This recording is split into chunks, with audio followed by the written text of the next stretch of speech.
You mentioned that he'd helped create or was instrumental in creating the Parks, Recreation, and Tourism, SCPRT, which obviously has had a big impact. Woody Crosby was with us last Friday, talking about this $5 million that came in to help grow the area after the local folks raised $10 million.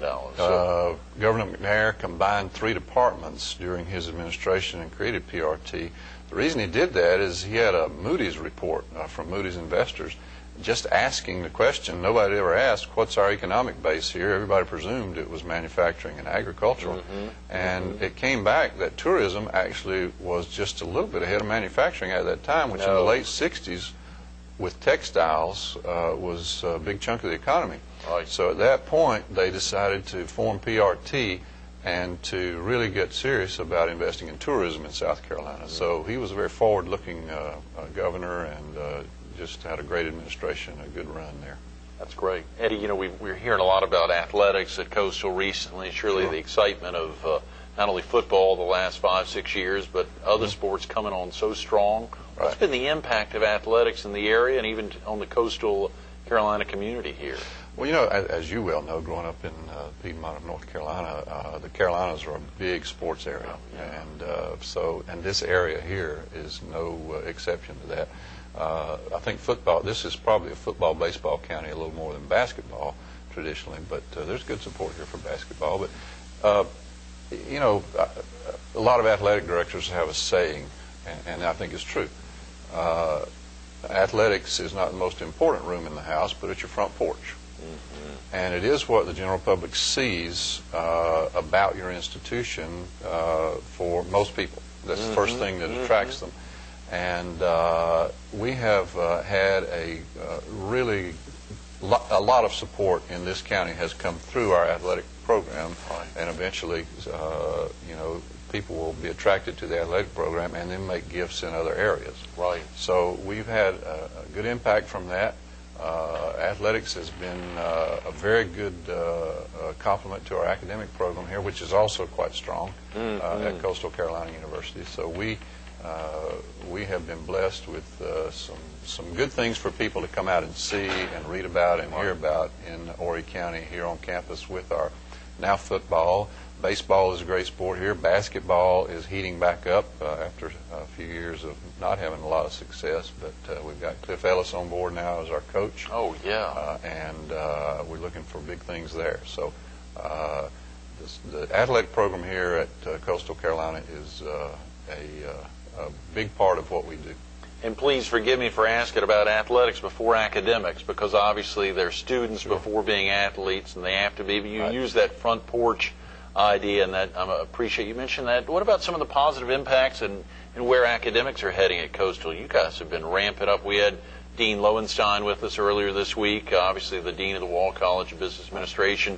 The impacts, Dr. John Stamey was with us on Monday, and hearing about some of the interface, the computer science growing at Coastal Carolina versus the declines it's having at every other institution in the state. Well, and you mentioned Henry. Henry was a great addition to our administrative staff here. John Stamey does a wonderful job in computer science.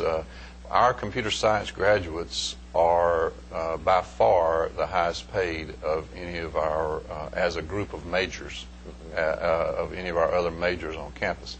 And we do have a dynamic program, a growing program, and it's being nurtured over in the Wall College there. But we are doing a lot of just great innovative things in our academic program, trying to marshal the limited resources that we have in ways that will grow the program and add to the quality, because it's really not a choice between quality or quantity. If you choose quality, quantity will come. We know that. So, and that's one of the reasons we have grown so rapidly and so greatly here at Coastal Carolina. We have focused on quality. Our SAT, median SAT score of our entering freshman class continues to rise. Great. So, and we've added programs that have been in demand, like communication is our latest. We're trying to marshal together a plan to respond to public need for a bachelor's degree in nursing and a criminal justice degree. So we're responsive to what the public in this area needs and to what the market forces are, but we also maintain our core of the humanities and fine arts, which any great institution really does have a great core of the humanities and fine arts and the arts and sciences. So a lot of wonderful things going on here, a lot of great initiatives. We have a very energetic young faculty now. I remember when I was on the young end, and now I look back and see the energy and the just the great initiatives that a lot of our younger faculty are bringing to us. Absolutely. And it's just wonderful to see what's happening. Eddie used two words: limited resources, and a lot of viewers want to know, what can we do to help? What are things? Obviously, we may not be able to make a donation. Mm-hmm. Some of you are sitting out there would like to support Coastal. They know it's great for the area. They want it to grow, but they can't make finance. Are there things they can do? Are there folks they can communicate with to try to do things to support Coastal? And what's the call to action for our viewers to get around to help make sure that it's not limited resources all the time at CCU? Sure. Yes, and thank you for the opportunity to respond to that. We are largely a tuition-driven institution. Our endowment is around $20 million, which is not that great, but we're glad to have it, and we'll be working on that over the years. The other part of our money, when I first came to Coastal Carolina, between 60 and 65% of our budget came from the General Assembly. This year, 11% is coming from the General Assembly. That drop-off has had to be made up by increases in tuition. We would like, and we know there are a lot of competing factors in Columbia for dollars in the budget, but we would like for higher education to be where it was a few years back, where it was a priority, because there's a direct correlation between the greatness of your higher education institutions, especially the public research institutions, and your economy. So aside from being an educational and a cultural resource, we can be an economic resource here. And the thing I think that your viewers could do, as much as anything else would help us, contact local legislators, their elected official that goes to Columbia, their representative and their senator. And also, when the candidates swing through this area running for governor or running for statewide office, make sure that you hear their stance on higher education and higher education funding. That would help us because, well, if you take like the money that we get from Horry County Counsel through the Horry County Higher Education Commission, we recycle that right back into the community through 4 centers and through scholarships. That money goes to provide scholarships for Horry County students.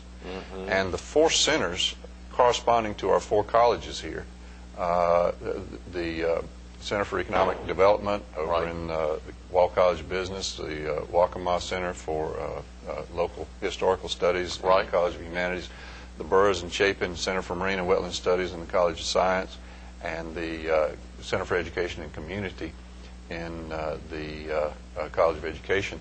All of those centers receive funding from the Horry County Higher Education Commission funds, which is that millage, and it goes right back out in the community. We spend it doing things locally.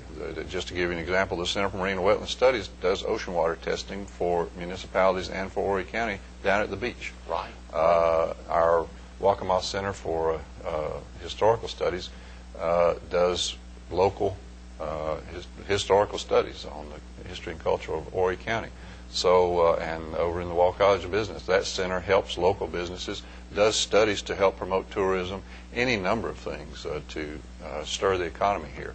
So, and the one in the College of Education tries to coordinate things with the public schools to make them better. And by the way, I think something like 62% of the teachers in Horry County are Coastal alumni, either undergraduate or graduate, which speaks well, because if the local people are hiring our graduates, they know us best.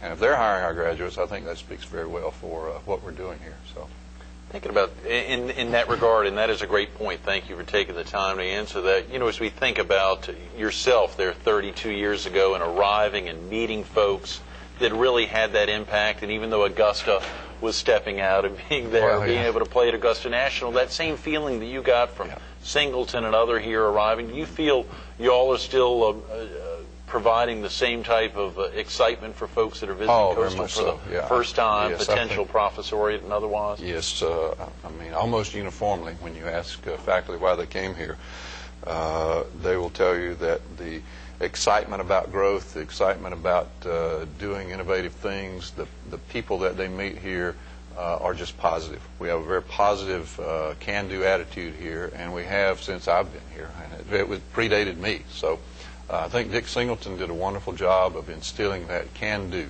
Even if you don't have the funds, we'll find a way to do it. And we've had to be creative in financing some of the projects we've had and some of the initiatives, but I think the can-do attitude, the positive attitude, the people here want to excel, want to do well, and I think that tradition is still alive and well and growing at the university. Those are great words, Eddie. I'm sorry we've run out of time. Oh, Thanks so thank much you. for being with us Thank this you, morning. Greg. Thank you so Absolutely. much. Stay tuned to more Carolina People with Dr. Eddie Dyer, Executive Vice President of University Counsel here at Coastal Carolina University. Coming up next. Think about all these students getting in cars, getting on a bus, getting on a plane a little more than 20 years ago on that first trip up to Washington, those pre-law students traveling up to the U.S. Supreme Court. You know, learning doesn't just happen right here on a college campus, on a university campus with graduate students and students all around. It happens all over. It may happen in Washington, D.C. It may happen down in Pawleys Island, obviously all over the area. The impact that Coastal Carolina University is having. A lot of the professors bring in what they've learned in other areas. We heard Dr. Lowenstein talking about it on Tuesday, his experiences in banking and finance now having an impact on students and on the professors here on campus. For Eddie, the experiences for him where he could have been out playing golf in Augusta today. Instead, someone like a Singleton or many of the other names he mentioned having the impact on him to encourage him to be here. You heard him say it as well. They're making that same impact for all the stakeholders, whether the stakeholders who live in Horry and Georgetown and Columbus and Brunswick and Marion counties or all over the Carolinas, all over the Southeast, all over the country. Coastal Carolina University is making that impact every day.